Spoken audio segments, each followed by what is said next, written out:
So, hello guys. Tuturo ko pala sa inyo kung paano gagamitin si Go Live or paano siya gawin or saan siya makikita.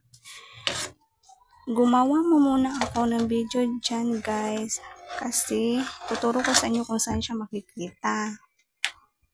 Pagkatapos ng video na yan guys, pupunta tayo doon sa post. Diba sa post tayo mapupunta yun. Pero may gagawin pa tayo doon.